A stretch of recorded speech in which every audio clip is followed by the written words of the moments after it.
Entre 1956 et 1986, la Chine entend avant tout assurer sa souveraineté. C'est dans ce cadre qu'est créée, dès 1956, la 5e Académie de recherche du ministère de la Défense nationale. C'est cette institution qui va avoir la charge de lancer le programme spatial chinois. Pour comprendre cette décision politique de vouloir, à la suite de l'URSS et des États-Unis, jouer un rôle dans la course à l'espace, il faut revenir à la conférence de Bandung de 1955 et sa signification pour des pays comme la Chine qui très longtemps ont vécu sous la domination des puissances occidentales. En effet, les États participants à la conférence de Bandung souhaitaient être indépendants vis-à-vis de l'URSS et des États-Unis et ne pas intégrer leur bloc. Ainsi, la Chine a la ferme volonté de s'émanciper des deux grands, en particulier de l'URSS. Cependant, la Chine demeure en ces années un pays du tiers-monde et ne peut pas encore rivaliser avec les deux grands. C'est pourquoi elle limite ses investissements dans un premier temps à la construction d'un site de lancement.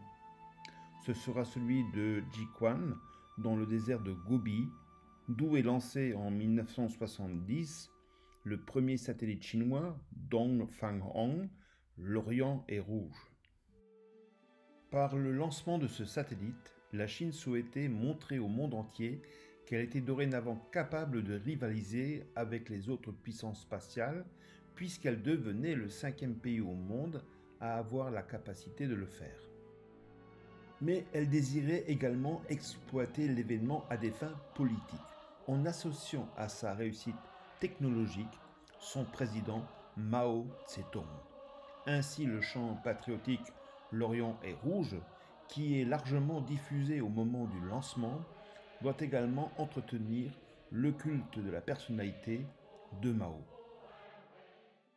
Pour autant, si l'aventure spatiale chinoise est due à une volonté politique et à des investissements, elle n'aboutit à aucune appropriation, ce qui n'est pas le cas si l'on se situe sur le théâtre maritime. Le 4 septembre 1958 est promulguée la déclaration du gouvernement concernant la mer territoriale, où la Chine populaire entendait s'approprier et légitimer tout espace maritime se situant à une distance de 12 miles de ses côtes.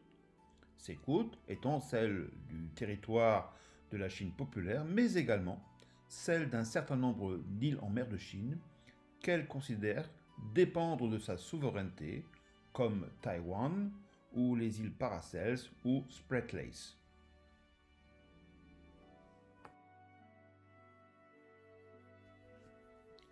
Ces revendications s'inscrivent directement dans ce qu'on pourrait appeler l'esprit de Bandung, c'est-à-dire la volonté des pays africains et asiatiques, soumis autrefois à la domination occidentale, de retrouver leur indépendance, leur souveraineté et l'intégrité de leur territoire.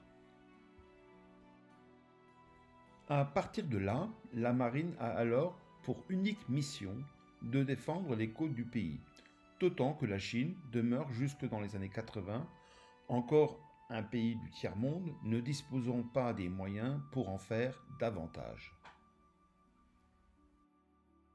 Si on observe cela sur le ton long, on peut affirmer que jusque dans les années 80, il n'y a pas de véritable rupture en ce qui concerne la manière dont la Chine perçoit la mer entre la période de l'Empire chinois et celle de la République populaire de Chine.